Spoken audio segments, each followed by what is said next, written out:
a beautiful entrance. Good day, everyone, and welcome to Aquatica. By the way, I'm trainer Chris, and I would like to meet my friends. Together with the trainer, one at a time. On your left side, the eldest female South American feline that we have. And according to our trainer, she is the cutest. Wow, confident. Her name is Ira. Together with trainer Regine, say hi! While on the other side, the youngest female South American feline that we have. And according to her trainer, she is the sexiest. Oh, those drivers, her name is Sandra. Together with trainer JB, say hello. Now, let's continue. So guys, do you have any idea why they're called sea or feathers for in marine mammals? Any idea? Do they have feathers? Well, let's ask them. Hey ladies, do you have feathers? The answer is no. It's actually because of their front flippers, which are shaped like a bird's wing. See those? The term finifred may be also translated as wing-footed, since their flippers look somewhat like wings. In fact, they appear to be flying underwater as they swim from place to place, right ladies? And you know, they're often been taken like a seal because they look very much alike. But some differences between a seal and a sea lion is the fact they have bigger front flippers.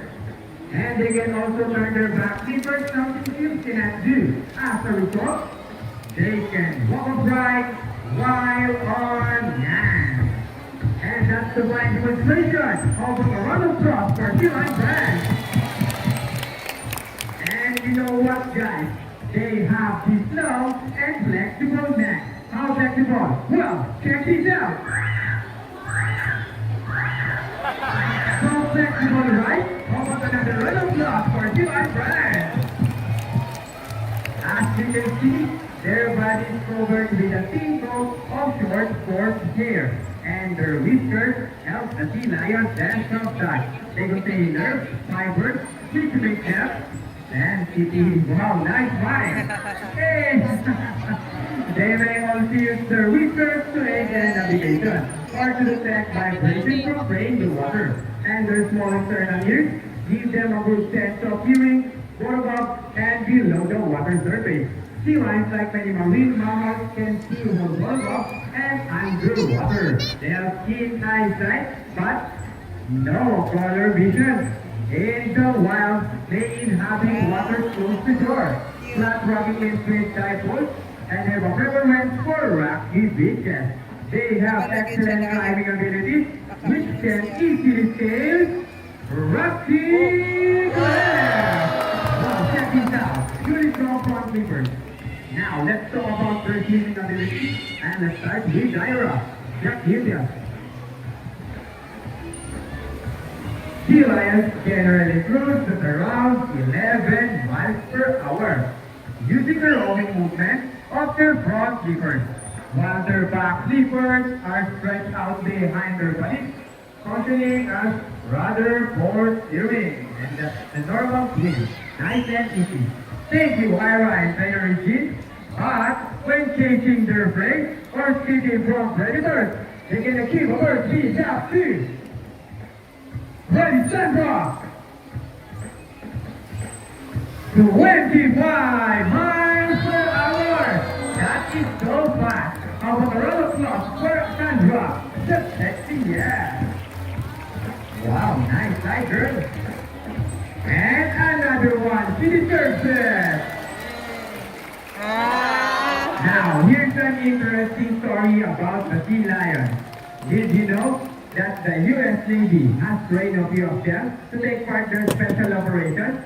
Yep, that's right. They're able to hold their breath for up to 20 minutes and they can dive hundreds of feet. Abilities that even the best Navy divers will be envious of. And since cannot be detected by radar underwater, they're a thought recognized in a voice underwater mine.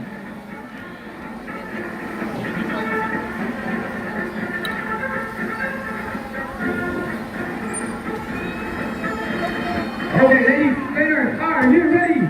Well then, now let's and march. Ready?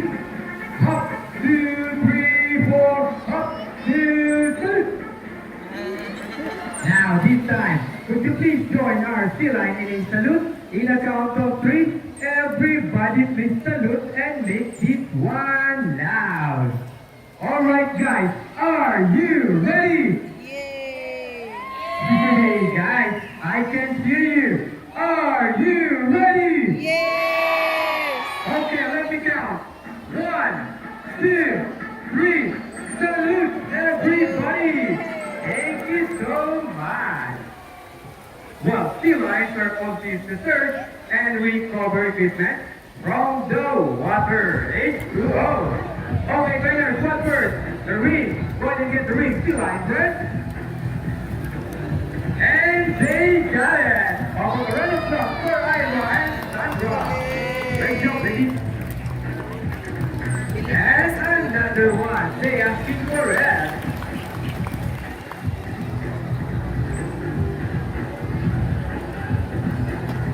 So, trainers, what's next? The ball. How do you think they get the ball? It is ball balance. Careful, ladies. Almost there. Careful. Steady and fantastic. On the little rock for sea lion brand. Excellent work, ladies. Now, this time, would you love to see a dance number from our sea lion friends? Yes! Hey guys, where's the energy? Would you love to see them dance? Yes! Well, here's my song.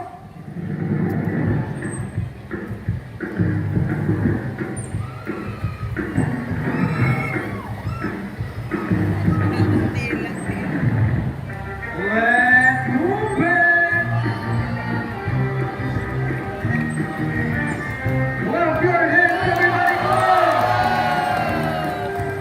And now, show them the side by side.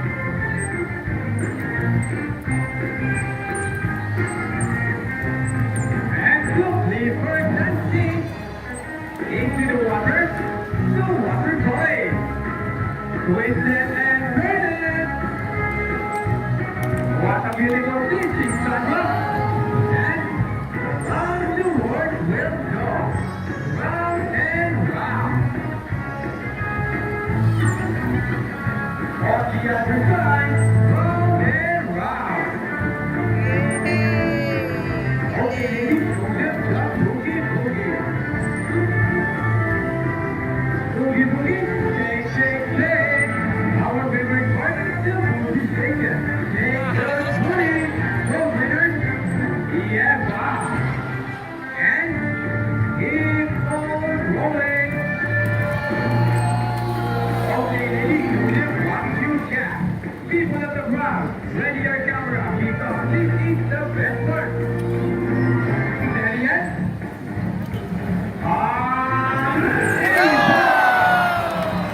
And for the finale. Gusto ko siya ba? Ready yet? Now let's go!